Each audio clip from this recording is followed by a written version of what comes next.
آپ نے جب شیپس کا نام چوز کیا؟ پہلے میں نے ورلڈ جم کے نام سے شروع کیا تھا. اچھا ٹھیک ہو گیا. 2 سال میں نے ورلڈ جم کے نام سے چلایا تھا. پاکستان پہلی دفعہ انڈور ایک پرپس بلڈ جم بنا تھا اور اس میں ہم نے لوکل مشینوں کے ساتھ سٹارٹ کیا.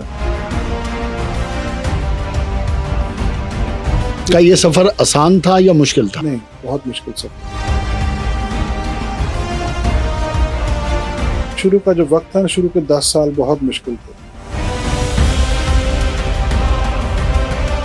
یہ کانسیپٹ ہم نے ان سب کے اندر یہ ڈالا اور سب لوگوں نے اپنے جمز میں امپروومنٹ لانا شروع کی کہ یہ بھی ایک چیز ہے. پہلے تو وہ ایک چھوٹے سے کمرے میں ایک مشین رکھ کے سب کو اس میں کیٹر کرتے تھے.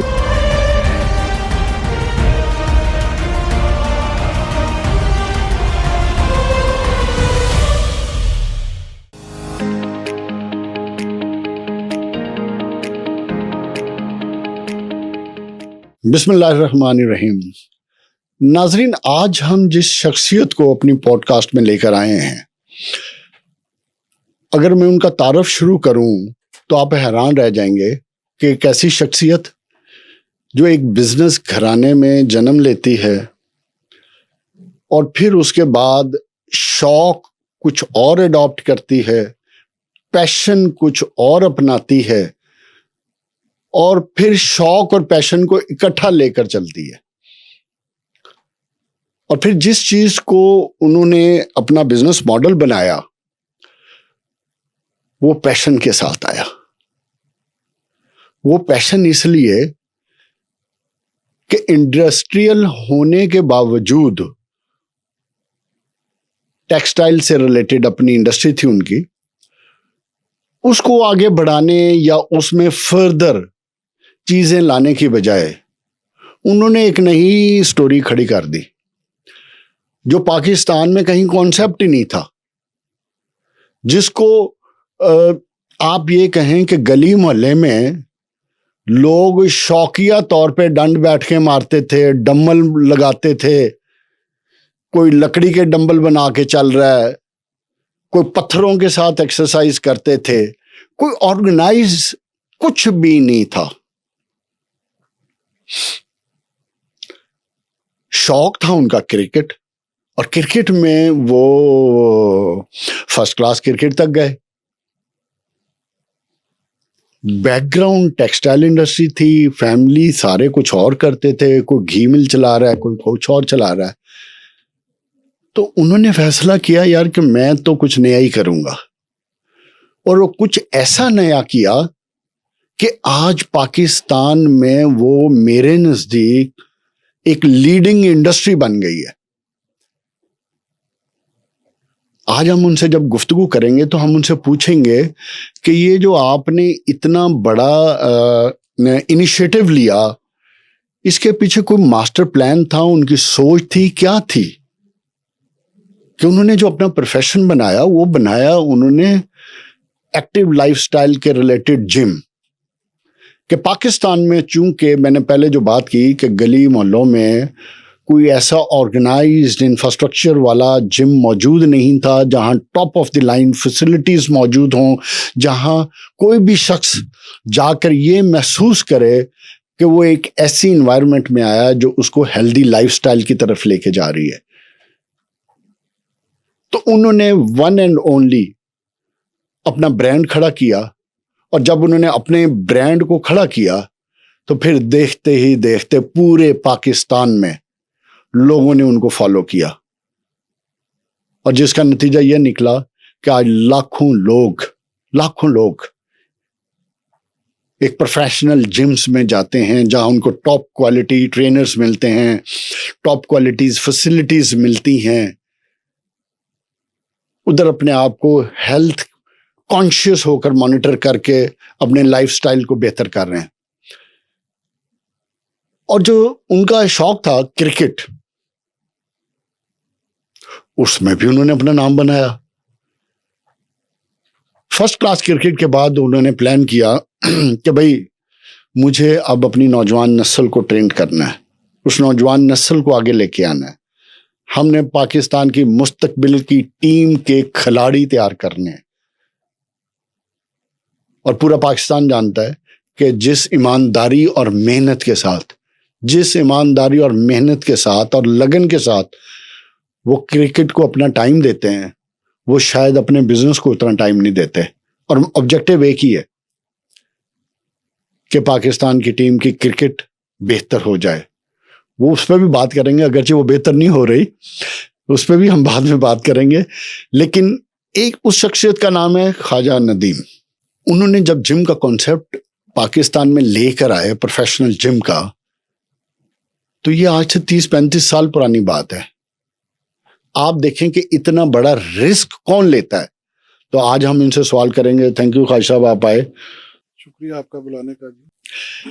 اچھا خواجہ صاحب، مجھے یہ بتائیں، آپ کا تعلق تو ٹیکسٹائل انڈسٹری اور گھی انڈسٹری اور باقی انڈسٹری کے ساتھ تھا، اور آپ کرکٹ بھی کھیلتے تھے. یہ اچانک آپ کو کیا ہوا کہ میں نے جم بنانا ہے؟ یہ کس نے آپ کو آئیڈیا دیا؟ اور اس پٹڑی پہ جب آپ چڑھے تو آپ کو کسی نے سمجھایا نہیں تھا؟ بڑی مشکلات سامنے آئی ہیں، لیکن میں آپ کو تھوڑا سا اپنا بیک گراؤنڈ انٹروڈکشن کراتا ہوں کہ جب میں کرکٹ 1986 میں نے کرکٹ چھوڑ دی تھی فرسٹ کلاس کھیل کے، اور پھر میں کاروبار میں، مجھے والد صاحب نے کہا کہ تم نے گھی مل فیصل آباد جو ہے نا وہ جایا کرنا ہفتے میں 4 دن.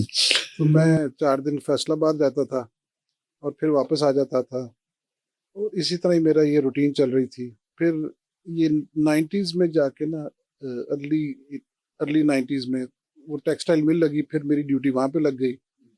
لیکن میرا جو دل تھا نا وہ ادھر نہیں تھا. میرا دل یہ تھا کہ میں جب کرکٹ کھیلتا تھا تو وہاں پہ انگلینڈ میں لیگ کرکٹ کھیلتا تھا، اور وہاں پہ جب جا کے رہتے تھے تو وہاں پہ انڈور سپورٹس کمپلیکس ہوتے تھے. ہم ایکسرسائز کے شوقین تھے، جم کرتے تھے، اب بڑے باہر اکھاڑوں میں جم کیا کرتے تھے. لیکن وہ جب وہاں پہ انڈور کا ایک کانسیپٹ دیکھا تو پھر میرے دل میں ایک خواہش تھی کہ میں پاکستان کے اندر کوئی ایسا کام کروں. تو 90s کے اندر، جو مڈ 90s میں یہ جو تھا نا، ارلی 90s میں نے نا اپنے والد صاحب سے کہا کہ میں نے ایک کرائے پہ جگہ گھر لینا ہے اور وہاں پہ میں نے انڈور جم بنانا ہے. آئیڈیا آپ نے لندن سے لیا؟ میں نے ایک ذہن میرا تھا، تو وہ وہاں سے میں نے وہ آئیڈیا لیا. تو ہم نے نا جہاں پہ اکرم میڈیکل کمپلیکس ہے اس سے تھوڑا 2 گھر پہلے ہم نے گھر کرائے پہ لیا، اور وہاں پہ ہم نے جم نہیں تو والد صاحب نے آپ کو اجازت دے دی؟ انہوں نے مجھے بہت کہا کہ جتنا تم نے ٹائم وہاں پہ لگانا ہے تو یہ تم اچھے کاروبار پہ لگاؤ گے، تمہیں ٹائم تو اتنا ہی ہے، تو یہ کیا کس چیز میں ٹائم لگا رہے ہو. انہوں نے مجھے بڑی سمجھانے کی کوشش کی، لیکن آپ نے کہا نہیں، میں نے نہیں سمجھا. آخر انہوں نے سرنڈر کر دیا. ٹھیک ہے، میں نے ان سے کہا جی میں ٹائم ادھر کم دیا کروں گا، اپنی ٹیکسٹائل پہ زیادہ دیا کروں گا. انہوں نے کہا اچھا چلو ٹھیک ہے. تو پھر وہ آہستہ آہستہ یہ ہوا کہ جب وہ کرائے 2 سال میں نے وہ چلایا کرائے پہ، تو وہ ایک اچھا رسپانس آنا، پلیئرز آنا. پورا کرکٹ کی کمیونٹی سے تعلق تھا تو سارے پلیئرز آنا شروع ہو گئے، تو آپ کی آٹومیٹکلی مارکیٹنگ. عمران خان صاحب بھی آتے تھے اور وہ سارے جتنے بڑے بڑے وسیم اکرم وہ سارے تھے. اور وہ ایک ہمارا نا وہ انڈور جم کا بڑا ایک وہ چل پڑا، کانسیپٹ چل پڑا. تو نہیں، آپ نے جب شیپس کا نام چوز کیا، پہلے میں نے ورلڈ جم کے نام سے شروع کیا تھا. اچھا ٹھیک ہو گیا. 2 سال میں نے ورلڈ جم کے نام سے چلایا تھا. پھر وہ جو گھر تھا انہوں نے کہا کہ جی آپ خالی کر دیں، ہم نے یہاں پہ اس کو بیچ دیا. تو ہم پھر وہاں سے نکلے. وہ ہماری زمین تھی جہاں پہ اس وقت شیپس ہے. تو میں نے والد صاحب سے کہا مجھے 2-2.5 کنال اس وقت اس میں سے دے دیں، تاکہ میرے پاس یہ 2 سال میں نے پیسے بنائے تو میں اپنا جم بنا لوں گا. انہوں نے کہا ٹھیک ہے. انہوں نے بڑی فراخ دلی کا مظاہرہ کیا کہ چل کوئی گل نہیں. اب وہ جم بنایا تو وہ پھر اس کے بعد جب جم بنا تو وہ ہم نے 2 جم بنائے تھے، ایک لیڈیز جم اور ایک جینٹس جم بنایا تھا. اور اس کے بعد جب وہاں پہ لوگ آنا، انڈور کا کانسیپٹ شروع ہو گیا میرے پاس. اور پہلی دفعہ میں پاکستان میں پہلی دفعہ انڈور ایک پرپس بلڈ جم بنا تھا، اور اس میں ہم نے لوکل مشینوں کے ساتھ سٹارٹ کیا. اچھا لوکل شروع میں ہاں. اور اس کے بعد جو ہے نا وہ ابھی ہم نے اس کا نام ورلڈ جم ہی تھا. پھر تھوڑی دنوں کے لیے میں باہر جو میں گیا نا، تو میں نے انہوں نے کسی نے میرے سے بات کی. میں نے ان سے کہا، انہوں نے کہا نام جو ہے نا یہ بڑا میسکولن نیم ہے، اس کو ذرا تھوڑا سا ایسا ہونا چاہیے کہ فیملی نیم بھی ہونا چاہیے سب کے لیے، وہ سب کو ایکسیپٹیبل ہو. تو پھر اس پہ تھوڑی سی ریسرچ کی ہم نے نا، شیپس کے نام سے اس کو ایک آئیڈیا آیا اور وہ بڑا پسند آیا. پھر ہم نے اس کو شیپس کے نام سے اس کو چینج کیا، اور 95 میں ہم نے اس کا نام چینج کر دیا. تو جب آپ نے یہ شیپس شروع کیا، ورلڈ کلاس جم سے شیپس کا سفر جو 2 سال میں آپ نے طے کیا اور الحمدللہ اب وہ سفر جاری و ساری ہے کامیابی کے ساتھ. مجھے یہ بتائیں جب آپ نے شیپس بنایا تو اس کو تو آپ نے بہت ماڈرن جم بنایا, بہت اس میں top of the line infrastructure دیا, آپ نے انوائرمنٹ دی. تو اس کا جو چونکہ میں اس لیے یہ بات کر رہا ہوں کہ آپ بزنس مین تھے, آپ کے والد صاحب بزنس مین تھے, تو وہ فائنینشیلز کہیں ڈسٹرب تو نہیں کر رہے تھے؟ نہیں, ابھی جب میں نے اس کو سٹارٹ کیا تو ہمیں ابھی فی الحال تو ایک چھوٹے کانسیپٹ سے سٹارٹ کیا تھا. تو وہ بلڈنگ ابھی تھی 2 کنال کے اندر 3 سٹوری بلڈنگ بنائی تھی. تو اس میں جب لوگوں کی اٹینڈنس دیکھنا شروع ہوئی تو میرے والد صاحب نے بھی آ کے چکر لگانا شروع کر دیا. انہوں نے دیکھا کہ یہ کیا کام ہو رہا ہے. اور پھر میں نے جب اس پہ کام شروع کیا تو میرے پاس کافی ٹیکسٹائل کی کمیونٹی وہاں پہ آنا شروع ہوگی. میرا اس لیے کہ میں ٹیکسٹائل چلاتا تھا, تو سارے ہی آپ کے جاننے والے تھے؟ سب جاننے والے, سب وہ ایک وہ برادری تھی, وہ سارا آنا شروع ہو گئی. ہماری بزنس کمیونٹی ہماری آپ کو پتہ ہے وہ ساری آ رہی تھی. تو اس میں میری پھر دوستی تھی گوہر اجاز صاحب سے. وہاں پہ میری اور ان کی ٹیکسٹائل مل بالکل آمنے سامنے تھی. تو انہوں نے مجھے کہا کہ بھائی یہ جو ہے نا کوئی فیملی ممبرشپ بناؤ اور ایک علیحدہ جم بنا دو جو جس کا نام ایگزیکٹو جم ہو. مجھے انہوں نے آئیڈیا دیا یہ, اور میں نے ان کا آئیڈیا ایکسیپٹ کیا, اور انہوں نے مجھے پہلے 30 یا 40 ممبرشپس کے پیسے جو تھے نا انہوں نے اپنے پاس سے دیے, اور میں نے اس پیسوں کے اوپر وہ سارا ایگزیکٹو جم اور اس کی مشینری باہر سے لے کے آیا, اور میں نے وہ کانسیپٹ شروع کیا. اور وہ ایسا کانسیپٹ ہوا کہ وہ الحمدللہ آج اس کانسیپٹ نے زبردست کام کرا. آپ کو پتہ ہے ہمارے جمز میں یہ ایک سلسلہ ہے کہ ہم ایک فیملی ممبرشپ جم کا ہم نے اس کا کانسیپٹ دیا ہوا. مجھے یہ بتائیں اس پورے سفر میں فائنینشیل کرائسس آئے؟ دیکھیں financial crisis time to time آتے بھی رہے ہیں, لیکن ہم کیا یہ سفر آسان تھا یا مشکل تھا؟ نہیں, بہت مشکل سفر تھا. شروع کا جو وقت تھا نا, شروع کے 10 سال بہت مشکل تھے. اور اس کے بعد اس میں یہ ہوا کہ ہم نے بینک سے لونز لیے تھے, لیکن شروع میں لیکن بہت کم لیے تھے. وہ اللہ نے ہمیں نکال دیا اس سے, اور اس کے بعد جتنا بھی ہم نے اس کے اوپر جو بھی پیسہ لگایا نا وہ ہم نے سارا اس کے اوپر سے کما کے لگایا. ماشاء اللہ. اچھا ناظرین, یہ جو آج ہماری یہ ینگ جنریشن جو ہمارا شو دیکھتی ہے, 2 چیزیں آپ کے سامنے آئی ہیں. ایک چیز کہ اگر آپ میں کنوکشن ہے اور آپ کے آئیڈیا میں وزن ہے اور آپ محنت کرنا جانتے ہیں, اور جس طرح ندیم صاحب نے کہا کہ فائنینشیل کرائسس پہلے 10 سال بہت تھے, تو اس کا مطلب کیا ہے کہ اگر آپ میں کنوکشن ہے, ہارڈ ورک ہے, اور آپ کو اپنے آئیڈیا پہ یقین ہے, اور آپ جو تسلسل کے ساتھ اس کو پرسو کرتے ہیں, محنت کرتے ہیں, کوشش کرتے رہتے ہیں, تو آپ ایک دن کامیاب ہو جاتے ہیں, چاہے کتنے ہی بڑے فائنینشیل کرائسس ہوں. یہ ایک زندہ مثال ہے. دیکھو پاکستان میں میں بزنس مین ہوں, بزنس مین ہمیشہ دیکھتا ہے کہ کس کی مانگ ہے, نئی چیز کرنے سے گھبراتے ہیں. 1-2 لوگ ہوں گے شاید نئی چیز کرنے جانتے ہوں, لیکن جس طرح ندیم صاحب نے ایک نئے آئیڈیا کو لے کے گئے, تو یہ بھی آپ کے لیے بھی ایک لیسن ہے کہ اپنے آئیڈیا پہ بلیو کرو, یقین کرو, اس پہ ریسرچ کرو, اس پہ کام کرو, پھر محنت کرو, لگ جاؤ, چاہے کتنے بھی مشکل حالات کیوں نہ ہو, ایک دن آپ کامیاب ہو جائیں گے. اچھا جی, آپ نے شیپس کو تو ماشاءاللہ ایک برانڈ بھی بنا دیا, کامیاب بھی کر دیا. آج یہ جو ریل پیل ہے جیمز کی ڈفرینٹ نام کے ساتھ, یہ اب آپ کے کمپٹیشن میں آتے ہیں, کیا سمجھتے ہیں آپ ان کے بارے میں پورے پاکستان میں؟ جس طرح شیپس کراچی ہے, کیونکہ مجھے یاد ہے کراچی میں پہلا جو انفراسٹرکچر کے لحاظ سے, کوالٹی کے لحاظ سے پہلا جم آپ ہی نے دیا تھا. اس کے بعد کیا ہوا؟ جی, ہم نے کراچی میں کلبس تو تھے, کراچی میں کلبنگ کا ایک دور تھا, جس طرح کراچی کلب تھا, اس طرح کا ایک نظام تو چل رہا تھا. لیکن یہ ہیلتھ کلب کا جو تھا نا کانسیپٹ, یہ ہم لے کے آئے تھے. اس کے بعد جب لوگوں کے وہاں پہ جو کلبس تھے نا, ان کو خیال آیا کہ ہم نے اپنے جموں کو امپروو کرنا ہے. تو انہوں نے پھر وہ سارے جمز اپنے امپروو کیے. اس طرح جم خانہ لاہور جم خانہ ہے, اسی طرح پنجاب کلب ہے, ادھر سندھ کلب ہے. کانسیپٹ ہم نے دیا, وہاں پہ سندھ کلب بھی تھا. جو یہ کانسیپٹ ہم نے ان سب کے اندر یہ ڈالا, اور سب لوگوں نے اپنے جمز میں امپروومنٹ لانا شروع کی کہ یہ بھی ایک چیز ہے. پہلے تو وہ ایک چھوٹے سے کمرے میں ایک مشین رکھ کے سب کو اس میں کیٹر کرتے تھے, لیکن ان کو یہ ذہن میں آیا کہ نہیں یار, یہ تو ایک چیز ہی علیحدہ. اور اس کے یہ ایک نا اس وقت جب یہ چیز ہوئی اس وقت لوگوں کے اندر ایک میڈیا میں ایک ایکسرسائز کا اور ایک اچھی باڈی بنانے کا اسمارٹ ہونے کا ایک کانسیپٹ شروع ہو چکا ہوا تھا. تو وہ اس وقت اتنا سوشل میڈیا تو نہیں ہوتا تھا لیکن ٹیلی ویژن کے اندر یہ چیزیں چلتی تھی اور وہ نظر آتا تھا. اس کی وجہ سے لوگوں میں ایک جنریشن کے اندر ایک اس وقت کی جو جنریشن تھی اس میں ایک یہ کانسیپٹ شروع ہو گیا اور اس کو لانے والے ہم ہی تھے.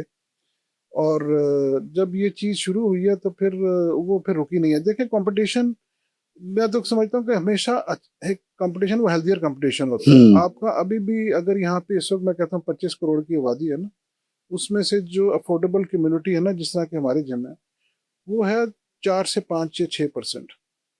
اتنا ہی, اس سے زیادہ نہیں ہے. تو آپ کی میں ابھی بھی کہتا ہوں کہ جو جمز ہیں نا وہ ابھی بھی کم ہے. اچھا ابھی بھی کم ہے. آپ یہ دیکھ لینا لاہور کے اندر اگر ہماری لیٹ سے 2 کروڑ کی آبادی ہے تو آپ اس کو اگر 5 یا 6% لے لیتے ہیں تو 10 لاکھ کم از کم 12 لاکھ 20 لاکھ کے قریب ہو گیا آپ کا. 20 لاکھ تو 8 لاکھ 10% 8 لاکھ ہو گیا. 10% لے لیں تو پھر 10 لاکھ اور 20 لاکھ آپ کے پاس اتنے جمز نہیں جو 20 لاکھ کو کیٹر کریں.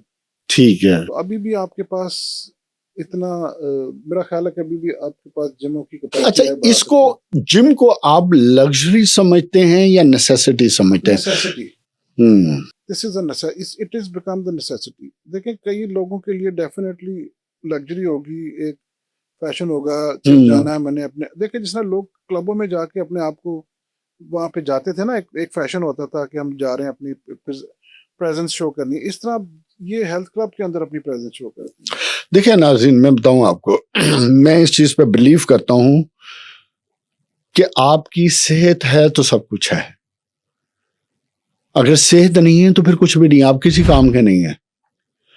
اور جس طرح یہ نیسیسٹی اور فیشن کی بات ہوئی ہے, فیشن بعد کی بات ہے, پہلے یہ ضرورت ہے آپ کی, اس لیے کہ آپ نے اپنے آپ کو ٹھیک کرنا ہے. اگر آپ ٹھیک ہوں گے تو سب کو ٹھیک کر سکیں گے. اگر آپ خود ٹھیک نہیں ہیں آپ کسی کو بھی ٹھیک نہیں کر سکتے. اس لیے آپ چاہے جم میں جائیں, چاہے گراؤنڈز میں جائیں, کہیں پارک میں جائیں, کچھ نہ کچھ ہیلدی ایکٹیویٹی کریں. اچھا خواجہ صاحب یہ مجھے بتائیں, آپ نے کہا کہ کمپٹیشن جس طرح بڑھ رہا ہے اس طرح مارکیٹ سائز بھی بڑھ رہا ہے. جب آپ اس جم میں آئے اور آج یہ جو 30-32 سال کا سفر ہے, اس 32-35 سال کے سفر میں جو مجھے یہ سمجھ آ رہی ہے, اس کو پلیز آپ تھوڑا سا وضاحت سے بیان کریں کہ یہ ایک نئی انڈسٹری بن گئی ہے. انڈسٹری ان اے سینس کہ اگر ایک جم بنتا ہے تو اس میں 40-50 لوگوں کی جاب کریشن ہوتی ہے. تو آج آپ کے خیال میں پورے پاکستان میں یہ fitness care, health care, active life style کے حوالے سے جتنے جم ہیں آلموسٹ اس میں کتنی جابز کریٹ ہو چکی ہوں گی؟ دیکھیں اگر میں ایک اندازہ بتا سکتا ہوں آپ کو, کوئی کم از کم 2-2.5 لاکھ بندہ تو ڈیفینیٹلی اس کے اندر انوالو ہوگا اوور آل پاکستان میں. اس لیے کہ تقریباً 600-650 بندہ لوگ ہیں نا وہ ہمارے پاس کام کر رہے ہیں, اور آگے جو برانچز بڑھیں گی اس کے اندر ڈیفینیٹلی اور بندے بڑھیں گے. تو میرا ٹارگیٹ ہے کہ اینڈ آف دس ایئر ہمارے پاس تقریباً 750 کے قریب لوگ ماشاءاللہ. اچھا مجھے یہ بتائیں, آپ 750 لوگ تو کام کریں گے, آپ ایکسپینشن بھی کر رہے ہوں گے, ڈیفینیٹلی نئے جم بھی بن رہے ہوں گے, تو اتنے زیادہ ٹرینرز کو ٹرین کرنے کا کوئی انسٹیٹیوٹ ہے؟ جی ہم نے ایک تو کولیبریشن کی بار سرٹیفیکیشن جس میں جو ٹرینر کورسز ہوتے ہیں نا وہ ہم خود کروا رہے ہیں. ہمارے اپنی ایک ٹیم ہے جو لیول 1, لیول 2, لیول 3 ٹریننگ کراتی ہے. ہم اپنے سٹاف کو بھی کراتے ہیں اور جو لوگ باہر سے کرنا چاہتے ہیں ان کو بھی ہم کراتے ہیں.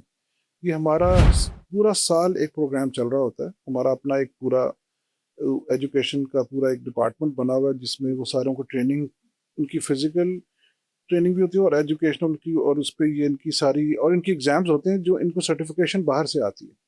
یہ ایک بڑا اچھا ایک نظام چل رہا ہے. زیادہ تر جو ٹرینرز ہیں نا لاہور کے اندر اور کراچی کے اندر وہ ہمارے سے ہی سرٹیفائڈ ہو کے گئے ہیں. اچھا ناظرین, ہم نے نا پچھلے دنوں کہیں گفتگو کر رہے تھے اور آج کی پوڈ کاسٹ میں بھی ہم نے سٹارٹ ادھر سے لیا کہ نیا آپ انیشیٹو لے کے اس کو اتنی بڑی انڈسٹری بنا دینا جہاں 2.5 لاکھ سے زیادہ لوگوں کی جاب کریشن ہوئی ہے. آپ اس کی کوئی انڈسٹری کے ریلیٹڈ آپ سمجھتے ہیں کہ اس کو انڈسٹری کنسیڈر کرنا چاہیے یا آج بھی اس کو سروسز میں رہنا چاہیے؟ دیکھیں یہ میں نے بڑی دیر پہلے آج سے 2010-11 کی بات ہے، میں نے اس وقت میاں نواز شریف صاحب سے بھی اور شہباز شریف صاحب سے بھی یہ کہا تھا کہ یہ ایک انڈسٹری بن چکی ہے، اس کو انڈسٹری میں کنسیڈر کرنا چاہیے۔ اور جو سروسز ڈیفینیٹلی ایک سروس، یہ سروس انڈسٹری ہے، تو اس میں ان کو ہمیں اس وقت انہوں نے بالکل میری اس بات کے اوپر کہا تھا، اور انہوں نے کہا تھا کہ ہم اس کے اوپر بالکل، میں نے بلکہ ان کو ایک پورا اپلیکیشن ان کو درخواست بھی کی تھی کہ جناب اس کو آپ اس میں کنسیڈر کریں، لیکن اس کا ابھی تک کوئی ہمیں رسپانس نہیں ملا۔ چلیں لیکن رسپانس نہ بھی ملے تو پاکستان کے لوگ تو مستفید ہو رہے ہیں نا، پاکستان کے لوگ تو ہیلتھ کانشیس ہو رہے ہیں، پاکستان کے جو نوجوان ہیں جو فٹنس پہ توجہ دینا چاہتے ہیں ان کے لیے ایک مشعل راہ تو بن گئی ہے، ایک رستہ تو بن گیا ہے کہ اگر وہ اپنا جم کھولنا چاہتے ہیں تو اپنا جم کھولیں، اگر جابس کرنی ہے تو ان کے پاس جاب اپرچونٹی تو آ گئی۔ یہ تو چلے ماشاءاللہ ایک بہت بڑا آپ نے سکسیسفل ماڈل بنایا اور ایک نئی انڈسٹری کھڑی کر دی پاکستان میں، اور پاکستان کو آپ پہ فخر ہے۔ اب مجھے بتائیں، آپ آ جائیں ذرا کرکٹ کے اوپر۔ آپ نے کہا میں نے فرسٹ کلاس کرکٹ بھی کھیلی، میں لندن بھی کھیل کے آیا، آپ لاہور کرکٹ کلب ایسوسی ایشن کے ساتھ ایسوسیٹڈ بھی ہیں، اس کے پریزیڈنٹ بھی ہیں اور ماضی میں بھی پریزیڈنٹ رہے ہیں۔ اس کے باوجود جہاں سے آپ کی مین کرکٹ کے بوائز نکلتے ہیں، آپ کے حالات تو یہ ہیں کہ آپ دنیا میں 8ویں نمبر پہ آپ کی کرکٹ چلی گئی ہے ٹیسٹ کرکٹ رینکنگ میں۔ تو یہ کیا وجہ ہے، اتنا کیا ہوا ہے کہ لوگ اب کرکٹ کو ایز اے شوق سے پیچھے ہٹنا شروع ہو گئے ہیں، جس قوم کا اڑنا بچھونا کرکٹ تھی؟ بالکل، یہ ایک ہماری میں اس پہ یہ بات کرتا تھا کہ کرکٹ کا جیتنا اس قوم کی خوشیاں ایسی ہو جاتی ہیں کہ جیسے کوئی عید ہو گئی ہے۔ عید ہے، اگر ہم کوئی میچ جیتے ہیں، اگر ہم ہارتے ہیں تو ہمارے لیے ایسا ہوتا ہے کہ یہاں پہ کوئی اتنا بڑا نقصان ہو گیا کہ سب کے سب بچوں سے لے کے بڑے تک جو ہے نا وہ بالکل ایسے غمزدہ ہو جاتے ہیں۔ تو یہ ہماری ایک ایسی چیز ہے جس سے ہمارے موڈ سوئنگز ہوتے ہیں۔ ہیں۔ تو اس میں جو سب سے جو مسائل ہے نا جی، ہم نے ایکچولی میں محسن نقوی صاحب سے میرا تعلق ہے، تو میں نے ان کو کچھ چیزیں بتائی تھی کہ جس پہ ہمیں غور کرنا چاہیے۔ ایک تو ہمیں اپنے انفراسٹرکچر کو بہتر کرنے کی ضرورت ہے۔ جو ہماری یہاں پہ جو انفراسٹرکچر ہے نا، وہ اگر ہم اس کو اچھے سٹینڈرڈز میں نہیں لائیں گے نا تو اس میں ہماری پلیئرز کی کوالٹی امپروو نہیں ہوگی۔ جی ایسے ہی ہے، جیسے شیپس نے انفراسٹرکچر ڈیولپمنٹ کی، چیزیں بہتر کی، تو آج پورے پاکستان میں اچھے جم بھی بننا شروع ہو گئے، اچھے ٹرینر بھی آنا شروع ہو گئے، لوگ بھی ہیلتھ کانشیس ہونا شروع ہو گئے۔ اور دوسرا ہے جو ہیومن ریسورس، آپ کے پاس جو یہاں پہ ہیومن ریسورس اویلیبل ہے نا، وہ اس سٹینڈرڈز کے نہیں ہے کہ ہم اپنے پلیئرز کو آگے اس سٹینڈرڈز کے اوپر لے نہیں تو اس کی وجہ کیا ہے؟ ہمیں زیادہ دور نہیں جانے کی ضرورت ہے، ہم نے اپنے ہمسائے ملک کو دیکھنا ہے۔ ہم آسٹریلیا نہیں جاتے، ہم انگلینڈ نہیں جاتے، ہم انڈیا کو دیکھ لیتے ہیں کہ انہوں نے کیا کیا، وہ کیا کر رہے ہیں جو ہم نہیں کر رہے۔ دیکھیں وہاں پہ ہمیں جو اپنا ریسورس ہے نا، جو ٹیکنیکل ریسورس ہے، اس کو بھی ٹھیک کرنے کی ضرورت ہے، اور جو باقی ایڈمنسٹریٹو ریسورس، ہیومن ریسورس ہے، اس کو بھی بہتر کرنے کی ضرورت ہے۔ اس پہ محسن صاحب نے میرے سے بالکل ایگری کیا تھا، لیکن ابھی ہم کچھ آگے بڑھتے ہیں پھر واپس آ جاتے ہیں۔ اس کی وجہ کیا ہے؟ I don't know، مجھے خود نہیں سمجھ آتی کہ ہم کیوں اس جگہ پہ پھنس جاتے ہیں جہاں سے ہم باہر ہی نہیں نکل۔ دیکھیں نا، آپ بھی محسن صاحب کو جانتے ہیں، میں بھی جانتا ہوں، وہ بندہ ڈوئر ہے، کام کرنے والا آدمی ہے، ڈائنامٹ آدمی ہے، جس چیز کے پیچھے لگ جائے اس کو کر کے گزرتا ہے۔ اس میں یہ کوالٹی ہے۔ تو کیا بیوروکریٹک ہرڈلز آ رہی ہیں یا کرکٹرز کی طرف سے کوئی لابی ہو رہی ہے یا کیا ہے؟ سب کچھ چیزیں میں نے ان کو محسن صاحب کو کی تھی کہ ایک تو جب آپ کسی کو رکھیں گے تو بیکاز زیادہ تر ہمارے کریکٹرز بیچ میں آتے ہیں، بیکاز وہ نان ٹیکنیکل چیئرمین محسن صاحب کو کرکٹ کا اتنا پتہ تو نہیں تھا۔ میں نے ان کو یہ چیز کہی تھی کہ آپ کرکٹر سے انسپائر ہوں گے، پہلے دیکھ لیجیے گا انہوں نے جابس کی ہیں، پہلے انہوں نے کیا ڈلیور کیا ہے، اور آگے کا ان سے پروگرام پوچھ لیجیے گا کیا انہوں نے کیا پروگرام بنا کے لائے ہیں۔ یہ 2-3 چیزیں اگر وہ یہ دیکھ لیں نا تو سارے چیزیں جو ہے نا وہ حل ہو جائیں گی۔ ہمیں نا اپنے ٹیکنیکل سٹاف کو